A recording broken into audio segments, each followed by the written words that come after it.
Hello everyone, আসসালামু আলাইকুম। আমি একদিন চলে গিয়েছিলাম নীলা মার্কেট। তো এটা আমাদের বাসা থেকে খুবই কাছে, 300 ফিটের দিয়ে আমরা চলে গিয়েছিলাম নীলা মার্কেটে। আর নীলা মার্কেটে বরাবরই সবসময় মানুষজন ভরপুর থাকে।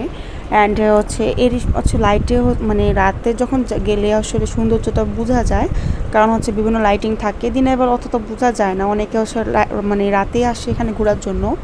তো এখানে একটু আমি একটু ভিডিও করে নিচ্ছিলাম।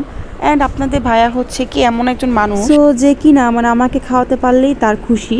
আমার আব্বুর মুখে আমি যেটা দেখতাম যে আমার কীভাবে তার মেয়েকে খাওয়াবে, এই করবে সেই করবে, তো আমার হাজব্যান্ডের চোখে মুখে আমি ঠিক তেমনটাই দেখি। আলহামদুলিল্লাহ আলহামদুলিল্লাহ। কারণ ও আমাকে খাওয়াতে পারলেই মনে করি যে ও মহা খুশি হয়ে যায়। মানে আমি যদি কিছুটা খাইতে চাই, সেটা সে আমার সামনে হাজির করবে আমার বাবার মতন। তো সে আমার জামাইকে আমি পেয়েছি আলহামদুলিল্লাহ। মানে আমি কোনো কিছু খাওয়ার সাথে সাথে সে নিয়ে আসবে আমাকে বা খাওয়াবে। সে আমাকে খাওয়াতে পারলেই সে খুশি। মানে সে খাবে বা না খাবে, কিন্তু সে আমাকে খাওয়াতে পারলে তার খুশি।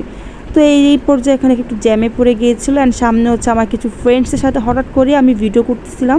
দেন তাদের সাথে হঠাৎ করে আমার দেখা, স্কুল ফ্রেন্ড ছিল তারা। আসলে ফ্রেন্ডসরা যখন দেখা হয় রাস্তাঘাটে, তখন তারা খুবই মানে ভালো মন্দ জিজ্ঞেস করে। মানে অনেক আছে না ইগনোর করে, বাট আমার ফ্রেন্ডগুলো কিন্তু ইগনোর করে নেই। যে আমার এই পাশে দেখে এই তাহমিনা, এখানে দেখ তাহমিনা।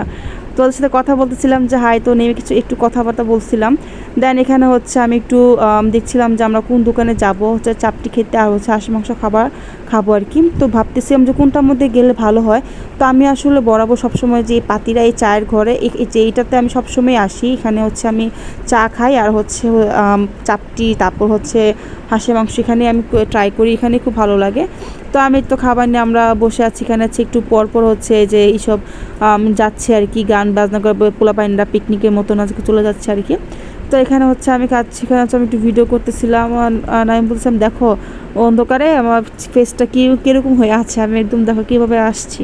তো এখানে যে হাঁসের মাংস দিয়ে গেছে তারা, তাদের খাবারের কোয়ালিটি, তাদের খাবারের যে মানে মজাদার, খুবই মজা। এই জন্য বারবার আমরা এই দোকানেই আসি।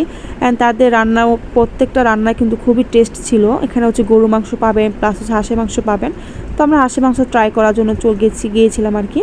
তো এখানে খাবারটা খুবই টেস্ট ছিল অ্যান্ড খুবই মজা ছিল। আমার কাছে খুব ভালো লেগেছে। আর তাদেরকে আমি বলেছিলাম যে আমার ভর্তাটা কোথায়। তো বলতেছে যে আপু আপনার ভর্তাটা আমি আনছি, কারণ তারা জানে আমি এখানে এই দোকানে রেগুলার কাস্টমার। তারা ভর্তা নাকি শেষ হয়ে গিয়েছিল, তো কোথা থেকে নাকি আবার আমার জন্য নিয়ে আসবে। আর এখানে আলহামদুলিল্লাহ প্রচুর কাস্টমার থাকে, মানে অনেক কাস্টমার থাকে। তো আমি ওভাবে একটু ভিডিও করে নেই একটু, মানে প্রচুর কাস্টমার থাকে। এক ব্রেঞ্চ ওঠা মাত্র আরেকটা ব্রেঞ্চ চলে আসে। দেন এখানে আমরা প্রায় চাপটি আবার নিয়েছিলাম, অনেকগুলো চাপটি নিয়েছিলাম। দেন এখানে আমি খাচ্ছিলাম, আপনাদেরকে বুঝাচ্ছি যে এখানে এত টেস্ট ছিল। আমার কাছে খুব মানে মাংসগুলো যেমন সফট, একদম নরম, খেতেও খুব টেস্ট। আমার কাছে তো খুবই ভালো লেগেছে। আপনার চাইলে এই নীলা মার্কেট এখানে চলে আসতে পারেন অ্যান্ড পাতিরা চায়ের ঘরেটা এসে ট্রাই করতে পারেন। তারপর আপনারা ভাইরাল শাকিলা আপা ওখানে না গিয়ে আমি মনে করি পাতিরা চায়ের ঘরে এসে আপনি লাভবানই হবেন, খেতে ভালো লাগবেন।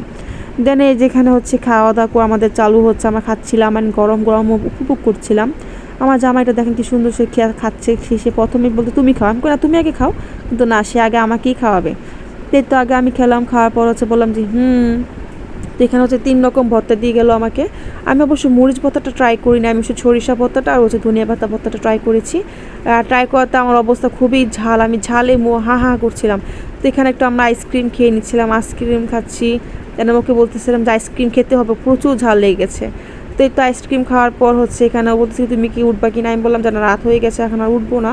তো এখানে একটু ভিডিও করছিলাম। দেন আমরা ফুচকা খেতে গিয়েছিলাম, বাট ফুচকা একটু ভিড় ছিল দেখে আমরা ফুচকা না খেয়ে এখানে একটু হাঁটাহাঁটি করছিলাম অ্যান্ড হাঁটছিলাম। কমদিন পর বাসাতে বের হয়েছে, তো একটু হাঁটাহাঁটি করছিলাম আমরা। তো আজকে এই ভিডিও এই পর্যন্ত, ধন্যবাদ সবাইকে।